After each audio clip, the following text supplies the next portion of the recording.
back to AR77. Thanks for joining me once again today. I guess someone heard I like grey. Hey, let's have a look at this fantastic pistol that we have on the table in front of us.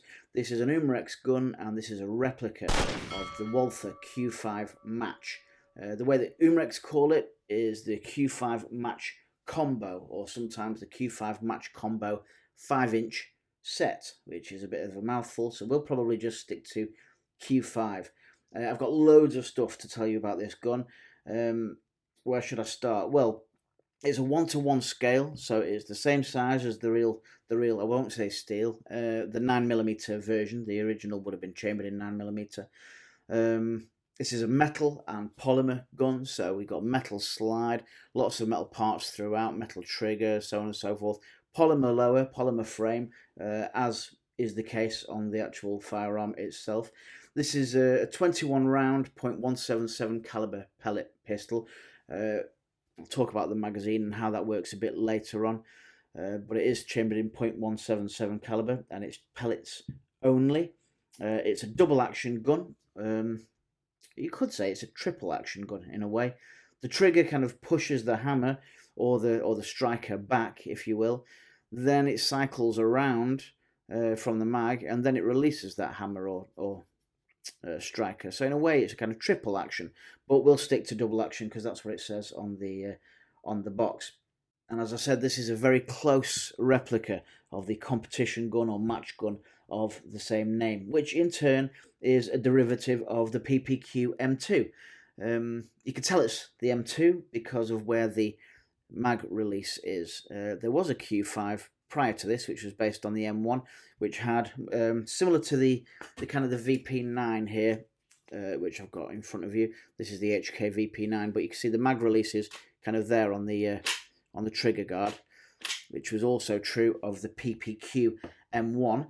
When they brought out the PPQ M2, as I can demonstrate with my M2, this is my 43 cal kind of T4E version. They moved the mag release onto the kind of more traditional area there, just at the top of the grip, and that's true also of the Q5. Now this is a blowback gun. It's powered by 12 gram CO2 capsules. There's no ammunition in this gun today. There's no CO2 in it either, so that I can kind of demonstrate how the gun works and rack that slide and do all of that with no fuss and no consequence. So yeah, it's powered by the pretty standard 12 gram CO2 capsules that you can pick up fairly cost effectively in bulk. What else can I tell you about it before we get in? Oh yeah, this was the gun used by Cable in the movie Deadpool 2. I've seen a few shots of him brandishing what looked like a pretty awesome looking gun, and it is in fact the Q5 Match. Now to coincide with this, I believe that Umarex have also brought out a different gun. If I move this kind of this way, I might be able to bring up a little picture of it, called the Q4 TAC, which is more like the sort of the PPQ, the traditional PPQ, as you can see by the slide on the image that I'm showing you there. It's, you know, other than the colours match. It's this kind of grey finish here, and I think the Q4 is threaded for a suppressor, but it carries the same. I'm assuming it's the same red dot. Now, when I bought this gun, I had been considering the 21 round .177 PPQ, and saw this, and I was more drawn actually initially to the Q4, the one that I just sort of showed you on that sort of cutaway image. But once I saw this and held it in my hand, there was really no competition in my mind. I think possibly because of the additional sort of details. So I had a quick check on my phone to see how close it was to the real steel, if you will. And then I made my mind up that this is a pretty close replica. So I decided to make that purchase. It really is like a PPQ on steroids. In fact, there's a metal frame version of the Q5. In fact, let me see if I can show you a picture of that as well, which really looks like the metal frame version looks pretty. What's the word? Awesome. I think awesome will do. It has kind of a longer frame, and the rail carries onto the end of the barrel. I think you've got the beaver tail sticking out of the back of the metal version, slightly different grip, and there'll be other slight design differences as well. But they don't make that just yet. So for now, I don't think we're settling with the polymer frame version. This retails at about £260 here in the UK, so it's quite an expensive gun. And I think it might be worth me showing you what you will get for your money. So let me show you some, move it again, specifications, some specifications coming up for you there on the left hand side, and then we'll get into a walk around. Okay, first things first, I love the colour. This is, I think this is called, they call this tungsten grey. The real steel, I'm going to keep saying that, aren't I? The 9mm version, I think, is all black. So it's slightly different from that point of view, but I actually think the tungsten grey frame finishes this gun really well. It's darker than I was expecting. I think some of the pictures I've seen online, and probably under this light, it looks like quite a pale grey, but actually when it's in your hand, it seems to be a bit darker than perhaps I was expecting. And I think you can actually get the T4E version, like my sort of my PPQ here. You can see it says there T4E in the 43 cal. I think you can get this in the tungsten grey with a similar sort of colour to the frame. It's a good weight. This comes in at about 880 grams unloaded. So that's for the pellet gun, and I think the actual 9mm is something like 790 grams unloaded. Obviously, once it's got kind of a few rounds of 9mm in there, that weight will change somewhat. From the front, then we have a recessed barrel. I should point out at this point, I guess the sights are slightly different. Let me bring up a picture of the 9mm. On the 9mm, you've got the kind of the fiber optic sights at the front, more akin to this is my SP01 Shadow. It's a similar sort of sight to that at the front, as you can probably see on the picture of the 9mm Q5. But on this one, we've just got kind of a standard white dot front and rear. They're very nice sights. I do like the sight picture. I can't show you properly because we've got the red dot on. Let me turn that on, show you that. No, I'll do it later. I'll do it when we come to it. One thing at a time. So yeah, you've got white dot front, white dots rear. Really nice sights. I think they're really good, and they are adjustable. Not just as jazzy as the kind of LPA sights on the 9mm, but they are pretty good sights. These are adjustable at the back. You can see there where you've got your Allen key or your hex key hole. They look very similar to the sights on the, apart from the colour, they look very similar to the sights on the T4E version of the PPQ, and yet the adjustment for the T4E one is on the side there, it's not on the top, whereas this one, you've got that little Allen key hole on the top there. So very good, adequate, and more than just functional sights there, front and rear. Really like those white dot sights. But as I said, we do also have in the box this red dot sight, which is really easy to fit. It comes with a, I don't have the bag in front of me, but as the gun comes, it has a kind of a plate on the top, which you have the tools in the box. You just remove the plate, pop the red dot on, and then screw those down. It's an Umarex red dot. You can just screw those down into the different holes. They're in a different place, so there's no confusion. And there you've got your red dot placed on top. This is also adjustable, as you can see there. Yeah, up, down, and right and left there on that side. And when it switches on, let's see if I can show you this. So you've got kind of one setting there. It's a bit blurry because of the video, but you've got one there and then a brighter setting afterwards. So that's really good. A nice firm click on the red dot there, so it's really easy to tell when it's on or a bit on the sort of brighter setting. Yeah, really pleased with that. Now the way it sits, the way that the plate sits, the plate kind of sits as the red dot sits there. That's slightly different to the 9mm. The 9mm, when it's got the red dot off and it's just got the plate on, the plate kind of just comes over. I'll try and show you a picture. The plate comes over the rear slide serrations and kind of forms the top part of the slide, whereas this plate just kind of sits on. I'll probably keep the red dot on, actually. I do like shooting with iron sights. This is the first gun that I've kind of really taken to the red dot, but I have taken to it. I think it really looks the part with the red dot on there. It kind of balances the gun out nicely, especially with that kind of longer, kind of extended slide, if you will. And I mean, when I got the gun, I thought, well, will I use that or not? Is it just a novelty? I put it on and tried shooting with it, and it was zeroed perfectly for me straight out of the box. I don't know if that's going to be the same for everyone, but for me, I was hitting the center of the target at 5 meters, or give or take a couple of millimeters, but pretty much dead center of the target. And I was able to repeat that for a good 3 or 4 shots, and then I keep coming back, and obviously as the CO2 wore off, the accuracy sort of dipped a little bit, but it was really accurate, certainly for those first few shots. For me, straight out of the box at about 5 meters. So yeah, I'm going to keep it on because I think it's really good. Anyway, back to the walk around. I digress. This isn't just a rebranded PPQ. As you can see, this slide is significantly different to your average PPQ. You've got the ports in the slide there. Obviously, no benefit to the airgun version, but they look great. And as a replica collector, you want it to look the part. You want it to look like the real firearm itself. I can forgive the sights and the colouring.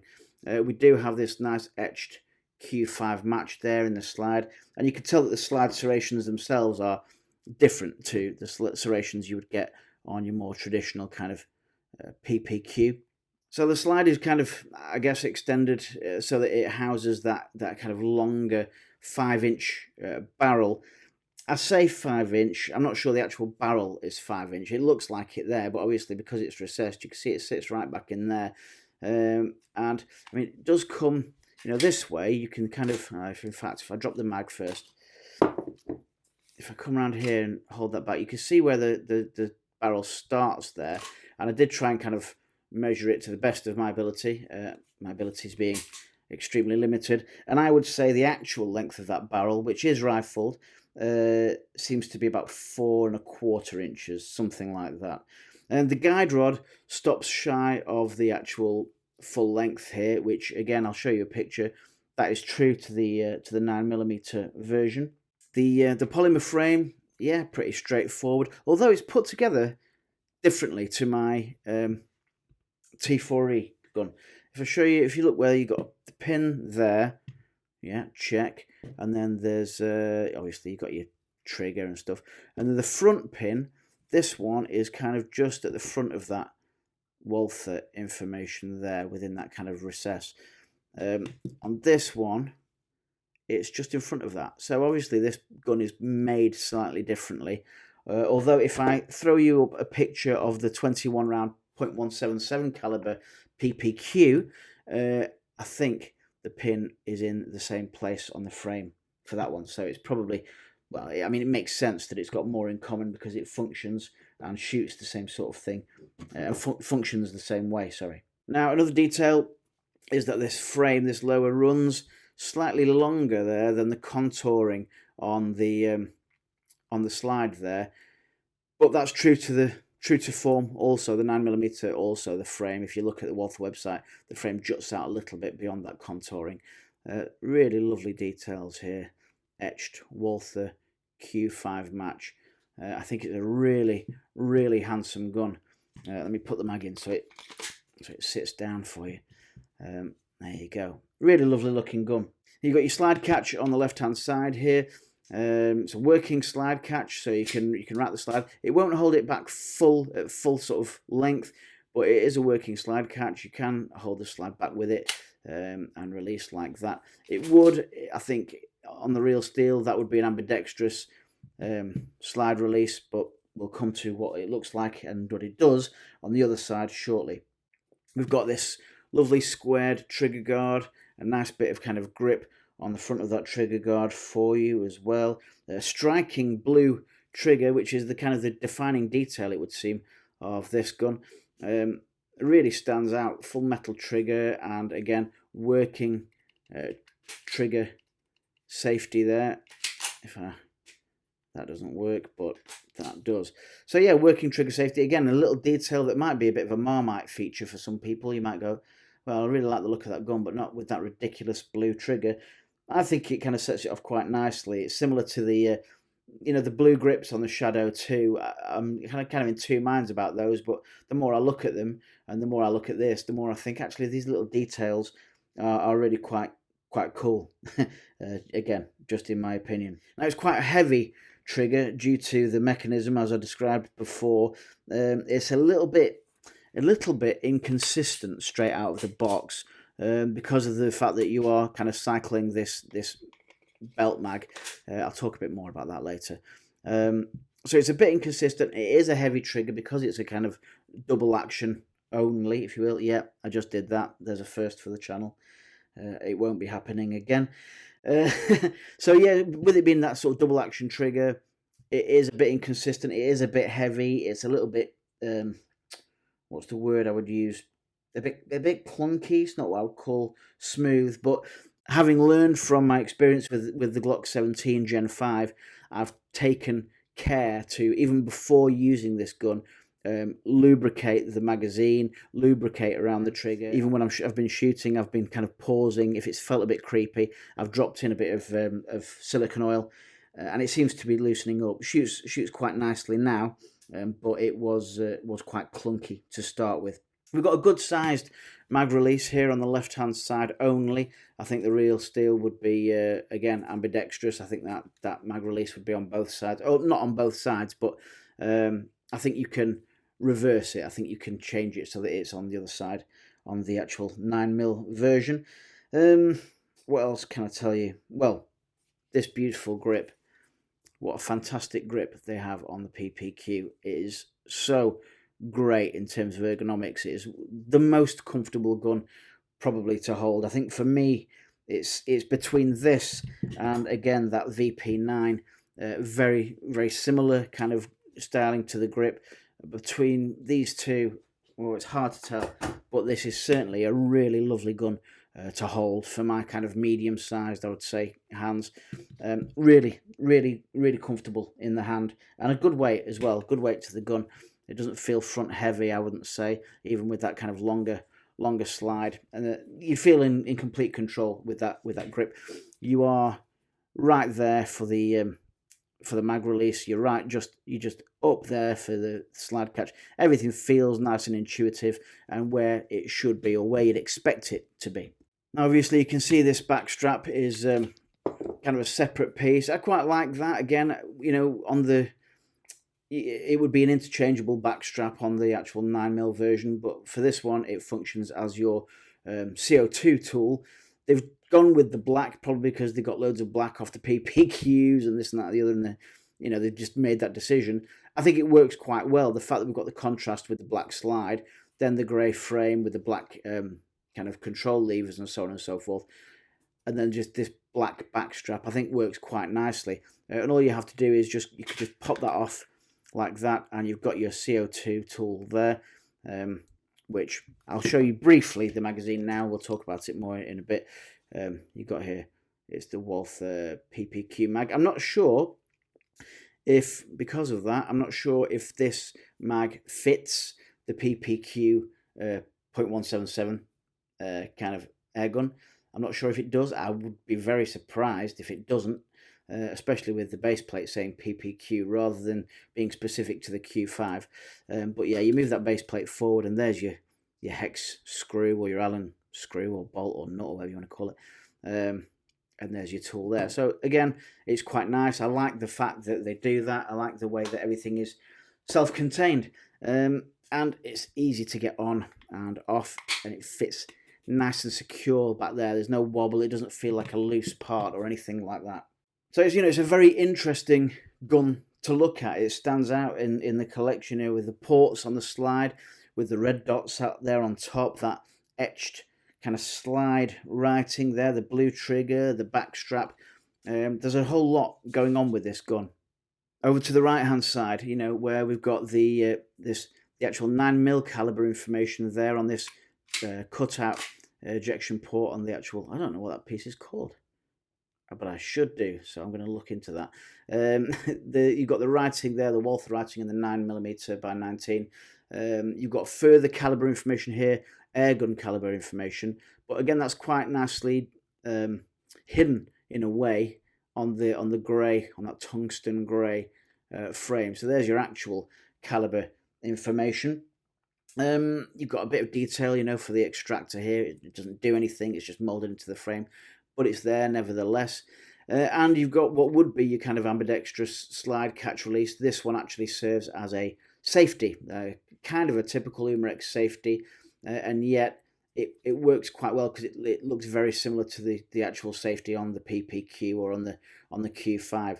So it's kind of click down there for safe, and then you push this forward and it's ready to spring up as soon as you do that. All you need to do is pop it forward and it'll move itself up.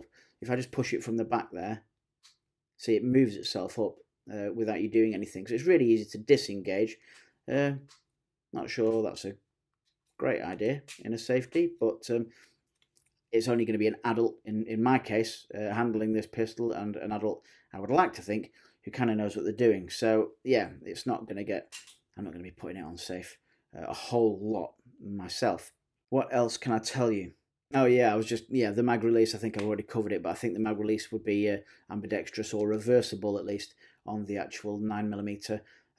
Speaking of mags, let's talk about that magazine. It's heavy, it is full metal, really nice looking magazine, actually. Nice and shiny. It was actually covered in what appears to be kind of silicone grease when I first got it, which I thought was good. They obviously recognise that that's what these mags need, and I can't stress that enough. If you're going to buy one of these, or the 21 round PPQ, or the Glock 17 Gen 5, any of these belt-fed pellet mags with this kind of plastic stroke rubber belts, you must lubricate them with some silicone oil or some silicone grease beforehand, and kind of cycle them as much as you can. Over time, when you're shooting, that'll find its way around the gun, and that's a good thing. And it'll find its way into all the nooks and crannies inside that magazine. That's also a good thing. You're not going to damage anything with silicone oil or silicone grease in those parts. So get it lathered on there, and you will get pleasure from the pistol rather than finding it frustrating shooting it, rather than it locking up for you. If you're going to have one of these guns, if you're going to spend 250 quid plus on a gun, it's worth making the extra effort just to make sure it works properly. You know, these are mechanical things, and to get it out of the box and start trying to fire 100 rounds through it without perhaps just, you know, giving it a bit of TLC first, I don't know. It's each to their own. You might say, well, I should be able to just, you know, plug and play, just get it out and start shooting. For me, I think if you're going to invest in a replica like this, it's worth investing a bit of time in it also, and just giving it some lube before you start shooting. And the proof is in the pudding. You know, I've got no problems with this magazine after hundreds of rounds. No problems with the Glock magazine after hundreds of rounds. So there you go. You pay your money, you take your choice. So the way it works is you have this little gate here. For anyone who's not seen these, you pop that over to one side, and you can see your kind of where your pellets go into this belt. And I try to kind of line it up so it's two. You can see two, and I drop two in, and then I move the belt around, two in, and you can see how easily. Sorry, if I do it on camera, it'd be easier. You can see how easily that belt moves. Again, I do it like that. I don't try and stick a fingernail in there and push it. I want to protect that plastic belt, so I just with touch just move it. You can see how easily it moves around. Yeah, so I go two at a time and then I rotate it. The reason I move it that way is because you'll see on the front of the mag there's a little arrow which would tell me that is meant to move in that orientation. So that's the way. This is how we do it. Yeah. Okay, so two at a time until you've got 21 loaded in, and then flip that gate over. And I showed you before, didn't I? You just flip the base plate off there, loosen the screw, drop your CO2 in, ideally with a bit of silicone oil on the top there. Tighten it up. When I tightened this up the first time, there was no hiss, no noise. I considered, have I actually punctured the thing? But before trying to find out the hard way, I aimed it in a safe direction and pulled the trigger, and I had loaded the CO2. But that's how tight it was. That's how close it was, that there was no hiss or anything like that. A really, really good sign. I do think this gun is very well made. I got exactly 5 rounds worth of ammunition from my first CO2 bulb, so that's what, 105 rounds, which I think is pretty good. I think after the 4th or into the 4th, I was seeing a bit more significant drop in power. I think the box says something like 340 feet per second. I don't have a crony, as you know. That's not my it's not really what I'm into, as long as it's powerful enough to shoot targets over and smash bottles and put holes in paper, and it's perfectly adequate for doing that. So I can't disagree with that. I'm thinking, yeah, it probably does shoot around 350, if not maybe, sorry, 340. If not, maybe a little higher, maybe up to that 350 mark. What else can I tell you? Oh yeah, the mag is kind of sprung initially. If I pop that in there and press the mag release, you can see that it pops it out, and then after that you've got to sort of draw it out yourself manually, which is good. Would it fall if I hold it like this? Let's do a test. Yeah, it would. So be careful. You can drop that into your hand and that's all good, but do be careful dropping it onto the ground, because contrary to an actual firearm magazine where it does just hold the ammunition, there's a lot going on in here. There's the lion's share of all the activity of the gun really going on in here with the CO2 and the way that the belt moves. So you don't want to be dropping these, and they are expensive, to replace. We're not, any of us, made of money. So I think that's everything kind of aesthetically around the gun itself and kind of how it works. Cons. Okay, well, the sights are not 100% accurate to the actual 9mm, although once you've got the red dot on, you kind of forget about that anyway. But yeah, from a replica point of view, it would be nice if that was fiber optic. And as I showed you with the shadow, that's not beyond the realms of reality, for an air gun like this. They could have done that. These rear sights are fair enough. I think, even if you're shooting with the iron sights, you're not going to struggle with those. They are great white dot sights. But yeah, in terms of replica factor, it's not 100%. Neither is the grey colour, that tungsten grey, as I said before, but I really like that colour. So I'm willing to forgive that, because, it's not beyond the realms of reality that they would bring out something in a similar colour. You can get PPQs that are that kind of grey colour, so I'm willing to forgive that. And then there's the safety. I'm willing to forgive that as well. Otherwise, I wouldn't have bought it, would I? I buy all these guns with my own money. Nobody's sending these to me. I'm not sponsored by anyone. So the guns I buy for a reason, and I don't buy them if I don't think they are going to be worth the money, certainly to me. Because of the way the gun functions, you don't get a lock back. That slide isn't going to lock back after that last shot, but it does lock back if you want to do that. Yeah, you can lock the slide back,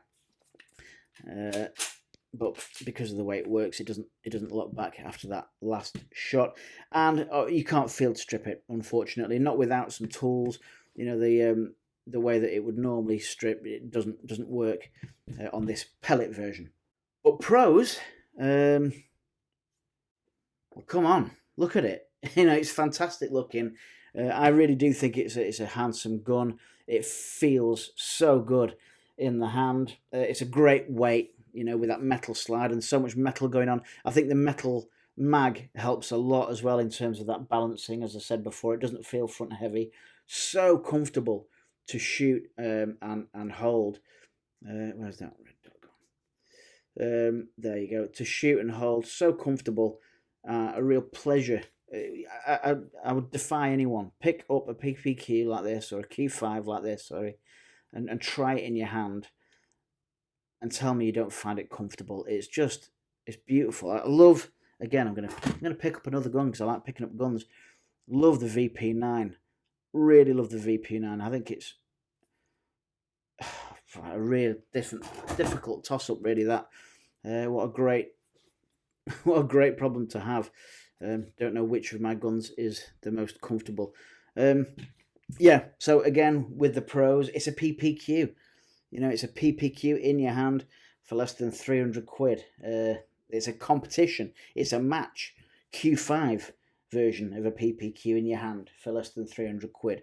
You've got the red dot included in the box. Although, to be fair, you know, if you look at this as opposed to the price of the PPQ 0.177 version, that's more than adequately covered in the difference in price. I think this is about 260.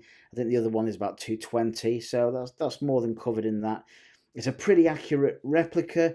It is a kick-ass looking gun, far different to even with the similarities to the PPQ, it still looks so much more different to everything else I've got in my collection, especially with that lovely slide, and it is accurate.